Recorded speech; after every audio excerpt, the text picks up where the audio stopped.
Now today, the fourth pillar of democracy is under an unprecedented attack. The 26-party opposition alliance under the umbrella of India has decided to boycott 14 TV anchors. One of them is our own Times Networks group editor, Navika Kumar. You may find this very ironical, after all, since these are the same parties who were regulars on our shows at one point in time. Yet today, they say that we're spreading misinformation. Remember, the opposition has always projected itself as a crusader for free speech. They've also fought pitched battles for press freedoms and accused the ruling dispensation today of crushing democracy by silencing criticism. But today, Navika Kumar as well as other anchors cutting across networks are being made to pay the price for simply doing their job. Their fault is they ask questions, and inconvenient ones, to the powerful as well, and those that the powerful did not like. They expose scams that expose the high and mighty. Today, Navika's shows are being boycotted, and they warn that we will now be monitored. That's a specific word that was used, being the judge, jury and executioner. Team India has censored these anchors. Listen into how they justify what is now being called as an echo of the bygone era of the emergency. What is freedom of expression? Taking wrong messages to the people and cheating the people is the freedom of expression. What they are doing, you think? Anchors जब इसलिए फैसला करते हैं, जब debate में जाते हैं तो डिबेट में हर एक जो पार्टी का प्रवक्ता जाता है वो अपना व्यू रखता है, लेकिन बहुत सी जगहों पे देखा गया है कि जो एंकर्स हैं वो बीजेपी का काम करते हैं और बीजेपी जो है वो आग लगाने का काम करती है। तो इसलिए एंकर समझते हैं कि इनके सामने खड़ा होना अच्छी बात नहीं है जो वो बीजेपी की वकालत करते हैं वहाँ। और 2014 के बाद कुछ चैनल्स जो हैं उनके जो लोग हैं वो खुल के बीजेपी का काम करते हैं। तो अगर एंकर के ज़रिए बीजेपी का काम करना है तो वहाँ दूसरे लोगों को हक है कि वो उसके साथ जुड़ें या ना जुड़ें, क्योंकि आग लगाना उनका काम है और बहुत सी चीज़ें उन्हीं एंकरों की वजह से हो रही हैं। तो इसलिए मुनासिब है कि अगर उन्होंने फैसला लिया है, वो कुछ भी कह सकते हैं। अब किससे बात करनी है किससे नहीं करनी, ये फ्रीडम तो है ना। अगर मुझे आपसे बात करनी है तो मैं आपसे बात कर रहा हूँ, या आपको मेरे से बात करनी है तो आप मेरे से बात कर रहे हैं। अगर आप नहीं करना चाहेंगे तो कोई जबरदस्ती थोड़ा बात करा लेगा। ये है फ्रीडम, वो नहीं है जो वो कह रहे हैं। It is not against those people who have been aggrieved, no?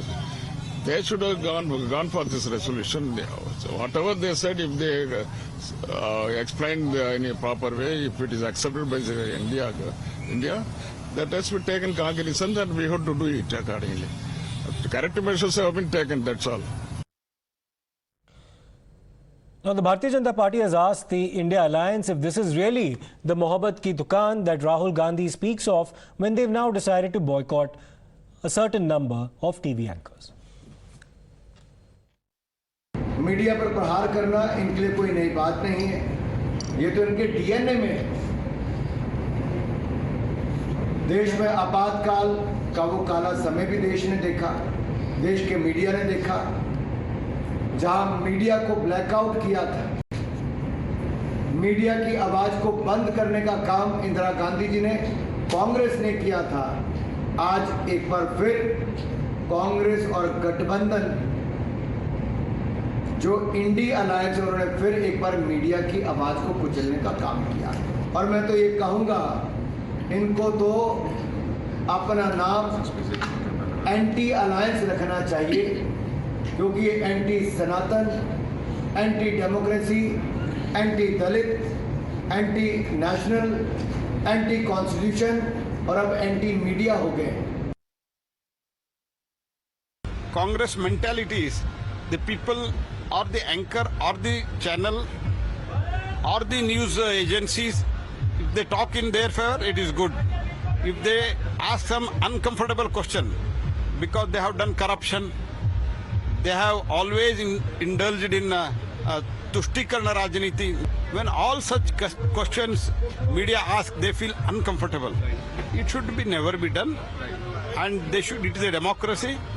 If they have convincing answer, why they should boycott? The Congress mentality, एक तरफ से सर्वाधिकारी mentality है, dictatorship mentality, and that's why it is highly unacceptable and it is condemnable, and I condemn that. Well, let me go across to our guests. We have Mr. Kapish Srivastava, spokesperson of the Samajwadi Party, joining us, and we also have Varun Singh, political analyst, joining us. Mr. Srivastava, सबसे पहले आपको सवाल पूछना चाहूँगा, चाहे वो उत्तर प्रदेश का कोई भी मुद्दा हो, चाहे वो बुलडोजर का मुद्दा हो या फिर अतीक अहमद का जब हत्या हुआ उस मुद्दे की बात करें, ऐसा कभी नहीं हुआ है कि समाजवादी पार्टी के कोई प्रवक्ता हमारे चैनल पे आए हैं तो उनकी आवाज़ को दबाने की कोशिश की गई है। उसके बावजूद इंडिया अलायंस ने ये निर्णय लिया है कि ऐसे 14 एंकर हम चुनेंगे जिनके शोज पर हम नहीं जाएंगे। इसका ये होने के बावजूद, मौका देने के बावजूद और आपकी बात को सामने रखने के बावजूद इस तरह का निर्णय क्यों लिया गया है सर? देखिए, सबसे प्रथम तो हम आपको ये कह दें कि कोई भी निर्णय देख करके ही लिया गया है, रिसर्च करके ही लिया गया है। और जहां तक समाजवादी पार्टी का प्रश्न है तो समाजवादी पार्टी अब टीम इंडिया की एक हिस्सा है और टीम इंडिया के सभी लोगों ने मिल करके ये फैसला किया है कि हम मीडिया का बायकॉट नहीं कर रहे हैं, ना बहिष्कार कर, हम उन चंद चुनिंदे ऐसे एंकरों का कर रहे हैं जो हम लोगों की आवाज को सामने नहीं आने देते हैं। वो बाकायदा आपके बीच में इंटरमीन करते रहते हैं, बार बार करते रहते हैं, पीसीआर से आपकी आवाज दबाते रहते हैं, बंद कराते रहते हैं। तो इन सारी चीजों को देखने के बाद, और एजेंडा क्या होता है?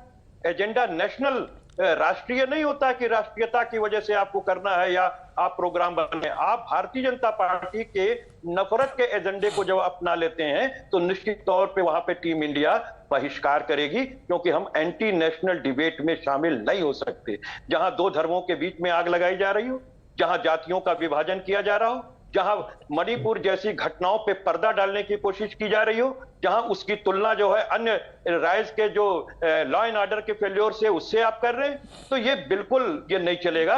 अगर आप नेशनल वॉइस बनना चाहते हैं तो आपको बेरोजगारी पे बात करनी पड़ेगी, आपको महंगाई पे बात करनी पड़ेगी, शासन के भ्रष्टाचार पे बात करनी पड़ेगी, पूछना पड़ेगा कि ईडी और सीबीआई के जो छापे हैं वो सिर्फ 95% विपक्ष के ऊपर ही क्यों है?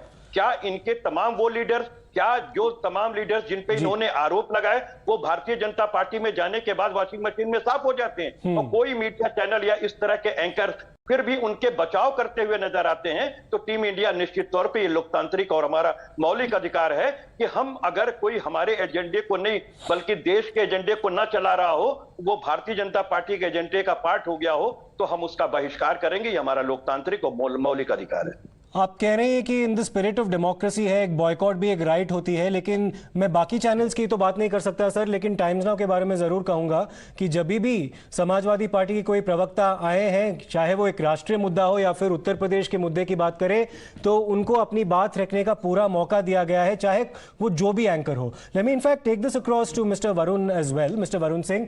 Mister Varun Singh, if the BJP decides to boycott a few news anchors, a few select news anchors that they don't seem to get along very well tomorrow, or they see as very unfavorable to their particular point of view, will the Samajwadi Party, will the Congress Party, and will the other constituents of the India Alliance call that as a democratic right being exercised by the ruling party of India, or will they call it a tactic of intimidation or censorship? Thank you. But let me tell you a small thing, and I would like to speak in Hindi because probably Srivastava ji को तब शायद समझ में आ जाए। या तो ये नए नए प्रवक्ता बने हैं, इन्हें पता नहीं होगा, ये हाल ही में टीवी चैनल पे आना इन्होंने शुरू किया होगा, इसके लिए शायद इन्होंने इस तरीके की बात कही कि इन्हें किस मुद्दे पर बात करना है। ये आमतौर पर जो भी व्यक्ति जब किसी प्रवक्ता को बुलाते हैं तो बता दिया जाता है। कल अचानक इन लोगों को शायद एहसास हुआ है, इंडिया अलायंस के लोगों को, कि भैया डेमोक्रेसी, एम्प्लॉयमेंट और इन सारे विषयों पे बात हो रही है या नहीं हो रही है। आपको पहले ही बता दिया जाता था, and he clarified very nicely that only those people who speak their agenda, only those people who would be speaking the agenda of India alliance, over there they will be going. So that is clear. We know what and where are these people moving towards, and what exactly their freedom of expression or freedom of speech means. For them it is very simple: speak what we want or else we will boycott you. And this is nothing new. I have been a journalist for 18-19 years. Even during the UPA rule we used to face a lot of things that now these people are trying to do, and now also they want every journalist to fall in line according to them. The Congress mentality is out in the open, and that is being, they are not just anti-Sanatan, they are not just anti-freedom of press, they are not just anti-common people. They are anti-among of every those person who do not speak about their things, who doesn't praise. What about all those journalists who walked with Rahul Gandhi in the Bharat Jodo Yatra? They will be placed on the throne of king. For them, a person, I wouldn't name anyone. Mr. Varun Singh as well as Mr. Srivastava. Of course, Mr. Srivastava wants to rebut you. I'll come back to him just a short while, but we are joined by a reporter, Aishwarya, as well, for more on this. Now, Aishwarya, the defense coming from members of the India Alliance, as well as some of their sympathizers, is that, look, we're not censoring you. What we're doing is boycotting your specific shows, and that boycott at the end of the day is our democratic right. So that's our way, and our way of exercising our right to free speech. That's the defense coming from the boycott lobby. Well, certainly that's the defense coming in from the INDIA bloc. On the other side, BJP had been questioning the INDIA bloc, asking them questions about they could have done better things in the first coordination meeting instead of gagging the media and 14 of those anchors. Certainly there had been several condemnation which has come forward from the Broadcasters Association, including the News Broadcasters Digital Association, that this clearly defeats the idea of ethos of democracy, and the defense already had come in from the Congress party and their leaders is that yes, they have the freedom to not to talk to somebody, and that's what they are doing. This is something that they have done in the past as well. But on the other side, the Bharatiya Janata Party have called this particular list as a style of Nazis, a style of putting out the things, and also compared it with the time of emergency that at the time of Indira Gandhi there was a media gag. Yes, they're comparing it to the emergency. Let me take this across to Mr. Srivastava. Mr. Srivastava, कल अगर Bharatiya Janata party अपनी एक खुद की list बनाए और बोले कि हम ये 15 या 20 एंकर को बॉयकॉट करेंगे क्योंकि वो हमें सही तरीके से दिखाते नहीं है अपने शोज पे, तो क्या आप उस बॉयकॉट का समर्थन करेंगे और कहेंगे कि ये भारतीय जनता पार्टी की फ्रीडम ऑफ एक्सप्रेशन है? नहीं, बिल्कुल। अगर वो हमारे इस फ्रीडम ऑफ स्पीच को कंसर्न करते हैं और वो हमारी वाहवाही करते हैं तो मैं उनकी भी करूं। उनको भी ये संवैधानिक अधिकार प्राप्त है कि वो कुछ एंकर्स को अस्वीकृत कर सकते हैं जो उनको पक्ष रखने ना देते। क्या मैं आपके चैनल पे बैठ करके अपना पक्ष नहीं रख रहा? क्या आपके सामने आपके तमाम अन्य एंकर्स हैं, मैं उनके सामने बैठ करके अपना पक्ष नहीं रखता? या इंडिया अलायंस के पार्टनर्स नहीं रखते? और मैं एक चीज कहूंगा कि वरुण जी, किसी पर व्यक्तिगत हमला करने से पहले जान लें नए और पुराने की क्या गिनती होती है। अरे श्रीवास्तव जी, आप लोग भी तो व्यक्तिगत हमला ही कर रहे हैं। Let him complete his point. Lest we be accused of not allowing him to complete his point, Mr. Varun Singh. So, Srivastava ji अपना बात खत्म कर दीजिए जी। सिर्फ इतनी बात पहले समझ लीजिए कि किसी पर हमला करने से पहले व्यक्तिगत नहीं करना चाहिए, वरना मैं भी कर सकता हूं। मैं इस पार्टी का राष्ट्रीय प्रवक्ता हूं और पिछले 8 वर्षों से हूं। ये बात अलग है कि मैं पहली बार आपके साथ 2-4 हो रहा हूं।